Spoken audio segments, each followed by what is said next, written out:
नमस्कार, वंदे मातरम। दोस्तों, स्वागत है आप सबका सैनिक पाठशाला में। मैं पूर्व सैनिक हवलदार एमएससीपी नायब सूबेदार clerk SD Tikendra Dahal retired आज के वीडियो के महत्वपूर्ण जानकारियों को लेके आप सबके सामने आ गया हूं। जैसे आप देख पा रहे दोस्तों बोर्ड में जानकारियां, इन सभी जानकारियों की ओर आगे बढ़ेंगे।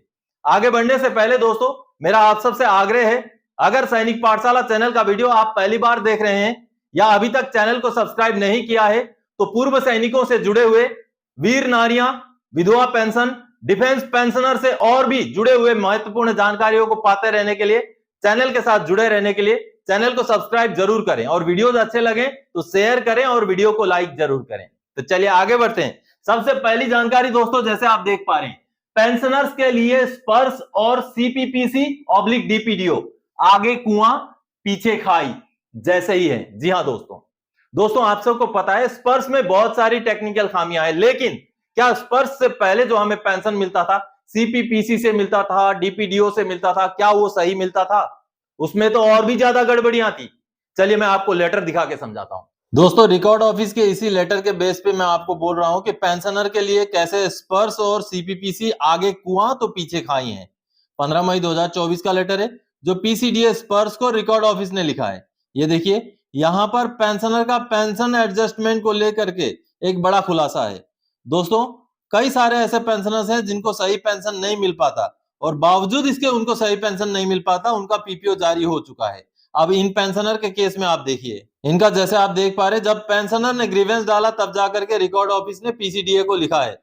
इनका एमएससीपी नायब सूबेदार को एडजस्ट करके पीपीओ भी जारी हो गया था। ये देखिए पीपीओ जारी हुआ था और 18 दिसंबर 2020 को ही पीपीओ जारी हुआ था और उस पीपीओ के हिसाब से उनका बेसिक पेंशन 24,825 रुपए होना चाहिए था। आगे मैं आपको पीपीओ भी दिखाऊंगा, लेकिन उनको आज के डेट में भी 22,257 रुपए मिल रहा है। अब रिकॉर्ड ऑफिस ने पीसीडीए को यह बात बताई है कि ऐसा हो रहा है तो आप उसमें कार्रवाई करें और पेंशनर का जो सही जो करेक्ट बेसिक पेंशन है आज के डेट में वो आरओपी 2 लागू होने के बाद उसको उन पेंशनर को दिलाएं 24,825। आगे मैं दिखाता हूं, आगे पीपीओ दिखाता हूं। सबसे पहले ये देखिए, ये पीपीओ है इन पेंशनर का। थोड़ा सा मैं इसको जूम कर देता हूं। ये देखिए ये है इनका पीपीओ। अब इस पीपीओ में देखिए बकायदा सब कुछ उनका जो है एमएससीपी नायब सूबेदार एडजस्ट हुआ है। दोस्तों यहां पर आप देख पाएंगे, ये देखिए पहले उनका ग्रेड पे 2800 था, अब इस पीपीओ के साथ उनका ग्रेड पे को 4200 कर दिया गया क्योंकि वो रिटायरी है 2007 के, उस समय में ग्रेड पे हुआ करता था। तो उनका ग्रेड पे को बकायदा 2800 से बढ़ाकर 4200 यानी कि नायब सूबेदार का कर दिया। उनका ग्रेचुइटी का अमाउंट में बढ़ोतरी कर दिया, सब कुछ बढ़ा दिया गया है। उनका एमएससीपी नायब सूबेदार एडजस्ट कर दिया गया, उनका पे लेवल 06 कर दिया गया। ये देखिए सब कुछ यहाँ पर परिवर्तन कर दिया गया। और ये पीपीओ कब जारी किया गया दोस्तों? ये पीपीओ जारी किया गया है 18 दिसंबर 2020 का ये पीपीओ है और इस पीपीओ में सब कुछ चेंज है। ये देखिए नायब सूबेदार के हिसाब से रिवाइज पे लेवल उनका 06 कर दिया गया है। लेकिन अब इन पेंशनर को आज के डेट में क्या पेंशन मिल रहा है आगे मैं आपको दिखाता हूं। आगे दिखाता हूं उनका, ये देखिए ये पेंशन स्लिप अप्रैल 2024 महीने का पेंशन स्लिप। अब इनका हवलदार जो है रैंक के हिसाब से मिल रहा है और कितना मिल रहा है 22,257 रुपए, जबकि उनका पेंशन ओआरओपी 2 को अगर छोड़ भी दे, इस पीपीओ की भी अगर हम बात करें तो 24,233 रुपए तो उनका बेसिक पेंशन इसी पीपीओ में बनाया गया है और ये पीपीओ 18 दिसंबर 2020 का है। लेकिन आप देखिए सीपीपीसी का काम है, ये सीपीपीसी को पीपीओ जाता है लेकिन सीपीपीसी उनको पुराने रेट से ही भुगतान करती रहती है। और स्पर्श का भुगतान भी आपने देख ही लिया है, स्पर्श में कई सारी गड़बड़ियां, कई सारी टेक्निकल खामियां हैं। तो कहीं ना कहीं इन सारी चीजों को देखते हुए ये कहने में कोई भी गुरेज नहीं है कि पेंशनर्स के लिए आगे स्पर्श के रूप का एक कुआं है तो पीछे सीपीपीसी का रूप का एक खाई था। चलिए आगे बढ़ते हैं दोस्तों अगली जानकारी की ओर। 7 अगस्त 2003 से पुराने पेंशनर्स के एसीपी पर क्या कहना है रिकॉर्ड ऑफिस का, देखें। जैसे कि आप सबको पता है एसीपी जो नायक और हवलदार का मिलता है 10 साल और 20 साल सर्विस कंप्लीट होने पर, जो कि 7 अगस्त 2003 से लेके 31 दिसंबर 2005 के बीच के रिटायरीज को ही मिलता है, बाकी उससे पुराने रिटायरीज को नहीं मिलता है। हालांकि ये बहुत बड़ी विसंगति है। एमएससीपी या एसीपी सभी के सभी पेंशनर्स को लागू होना चाहिए क्योंकि इसका असर ओआरओपी में भी होता है। जब जब ओआरओपी रिवाइज होगा तब तब इस स्कीम की वजह से पुराने पेंशनर्स को घाटा होगा। इस वजह से ये एक बहुत बड़ी विसंगति है। तो ऐसे में जब 2003 से अगस्त 2003 से पहले के पेंशनर जब एसीपी को लेकर के लेटर लिखते हैं तो क्या जवाब आता है रिकॉर्ड ऑफिस से? ये जो सामने आप लेटर देख पा रहे हैं, जिसमें रिकॉर्ड ऑफिस ने पेंशनर को जवाब दिया है कि जो एसीपी है, जो प्री 2006 पेंशनर्स के लिए एसीपी है, वो 7 अगस्त 2003 से लागू था। आप 1999 के पेंशनर हैं, इस वजह से आपको एसीपी नहीं मिलेगा। तो कहीं ना कहीं ये एक बहुत बड़ा इंजस्टिस है दोस्तों। तो हमारी मांग है एसीपी एमएसीपी दोनों स्कीम चाहे जितने भी पुराने पेंशनर हो सभी को लागू किया जाना चाहिए, क्योंकि इससे आगे आने वाले दिनों में हमेशा ओआरओपी के जरिए पेंशनर्स को घाटा होता रहता है। इसलिए इस मुद्दे को हर जगह से, हर चैनल से, हर वो प्लेटफॉर्म से उठाया जाना जरूरी है कि प्री 2006 या पुराने पेंशनर्स को भी एमएसीपी एसीपी लागू किया जाए। चलिए दोस्तों आगे बढ़ते हैं अगली जानकारी। क्या 2004 में जैसे 50% डीए बेसिक में मर्ज हुआ था वैसा ही 2024 में भी होगा? यह सवाल क्यों पैदा हो रहा है दोस्तों? पिछले दिनों भी हम सब ने इस बारे में बातचीत की थी।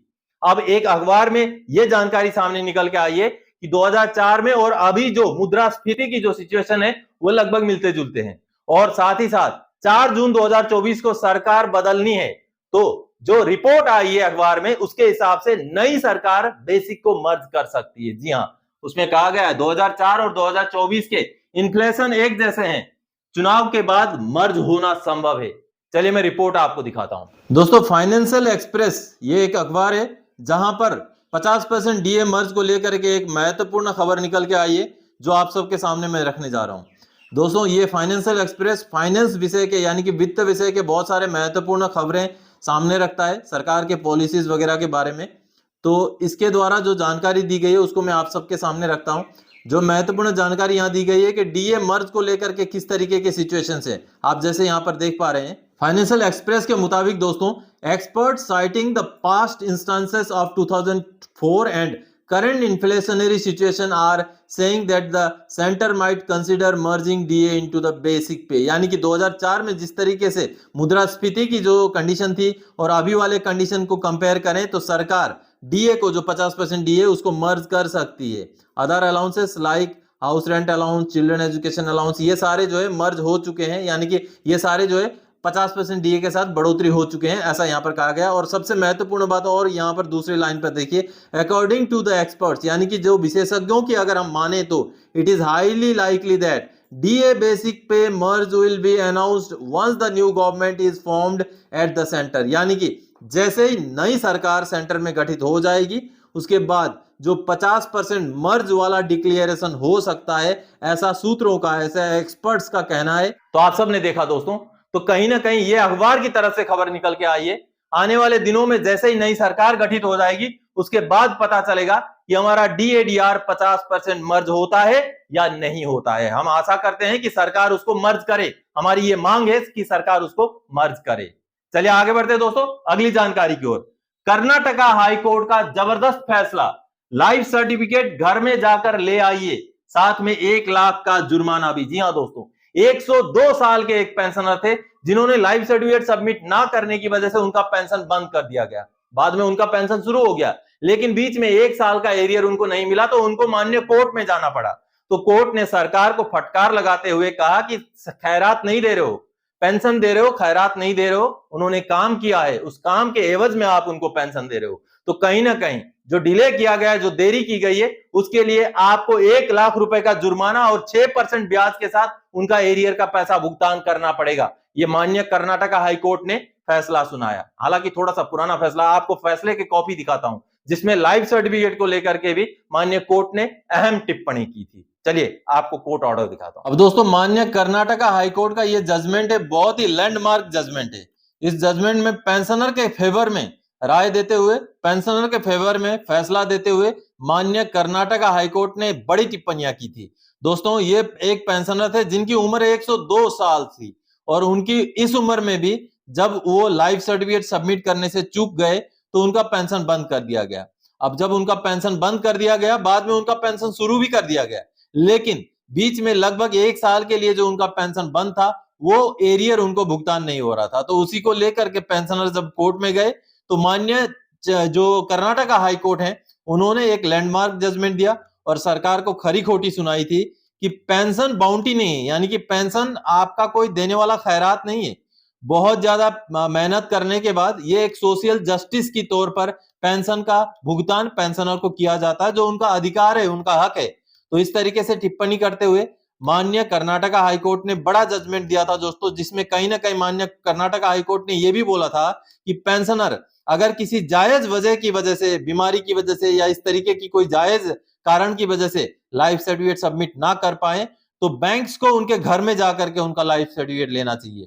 बैंक्स को उनका पेंशन बंद करने से पहले उनके घर में जाकर के इस चीज को इंश्योर करना चाहिए कि किस वजह से वो लाइफ सर्टिफिकेट नहीं सबमिट कर पाए। तो कहीं ना कहीं आज के डेट में अगर स्पर्श अगर इंप्लीमेंट किया गया है तो स्पर्श को भी पहले किसी भी पेंशनर का लाइफ सर्टिफिकेट की वजह से पेंशन बंद करने से पहले, चाहे जिला सैनिक बोर्ड के थ्रू से हो, चाहे नजदीकी स्टेशन हेडक्वार्टर के थ्रू से हो, पेंशनर के घर में जाकर के उनका पहले हालचाल लेना है, किस वजह से वो लाइफ सर्टिफिकेट सबमिट नहीं कर पाए उस चीज को पता करना है और हो सके तो उनका लाइफ सर्टिफिकेट घर जाकर के लिया जाना चाहिए। तब जाकर के उनका अगर जरूरत पड़े तो पेंशन बंद करे, नहीं तो पेंशन बंद नहीं होना चाहिए। अब माननीय कर्नाटका हाईकोर्ट ने जो आदेश दिया था, इस आदेश में कड़ी टिप्पणी माननीय कोर्ट ने की थी। यहां देखिए, pension is a right not a bounty. In a broader significance, it is a measure of socio-economic justice, which inheres economic security in the fall of life when physical and mental capabilities of a pensioner begins to ebb, corresponding the ageing process. यानी कि बुढ़ापे के समय में जब बेसहारा हो जाता है इंसान, तो उस समय में पेंशन उनका अधिकार है, जिस वजह से उनकी जिंदगी गुजर बसर होती है।